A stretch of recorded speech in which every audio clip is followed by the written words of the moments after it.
পালেং শাক বিলাহীৰ লগত বনোৱা মাছৰ আঞ্জাখন খাই কোনে কোনে ভাল পায় বাৰু। মই কিন্তু বহুত বেছি ভাল পাওঁ। সেয়ে ঘৰত মাছ আৰু পালেং শাক একেলগে আনিলে মই আঞ্জাখন বনাই থাকোঁ। ইয়াৰ কাৰণে মই এমুঠি পালেং শাক খুব ধুনীয়া কৰি ধুই চাফা কৰি সৰু সৰু কৰি কাটি ৰাখি দিছোঁ। আৰু লগতে 3টা বিলাহী ধুই খুব ধুনীয়া কৰি দীঘল দীঘলকৈ কাটি ৰাখি দিছোঁ। আৰু লগতে এটা পিঁয়াজো কাটি ৰাখি দিছোঁ। আৰু মই মাছখিনি আগতে ফ্ৰাই কৰি ৰাখি দিছিলোঁ। এতিয়া মই কেৰাহীখন গৰম কৰি ইয়াত অকণমান সৰিয়হৰ তেল দি দিছোঁ।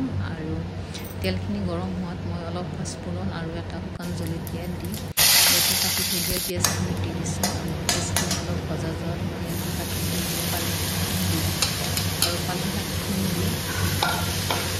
শাকখিনি দি অলপ লৰাই দিছোঁ। আৰু পালেং শাকখিনি দিছিলোঁ খুব ধুনীয়াকৈ গলিয়ে গ'ল।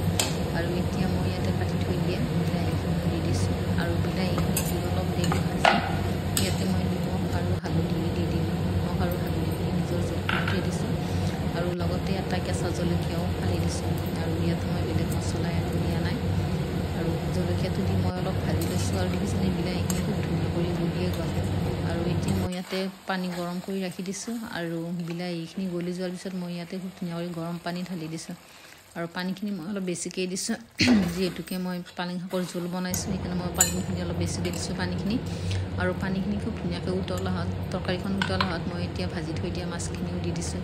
আৰু মাছখিনি দি মই অকণমান উতলিবলৈ দিছোঁ। আৰু শেষত খুব ধুনীয়াকৈ ধনিয়া পাত কাটি দিছোঁ। আৰু মোৰ এই পালেং শাকৰ লগত বনোৱা মাছৰ আঞ্জাখন হৈ গ'ল। আৰু ৰেচিপিটো কেনেকুৱা লাগিলে ক'ব। আৰু ভাল লাগিলে লাইক শ্বেয়াৰ কৰি দিব। আৰু যিসকলে নতুনকৈ চাইছে মোৰ পেজখন ফ'ল' কৰি দিব।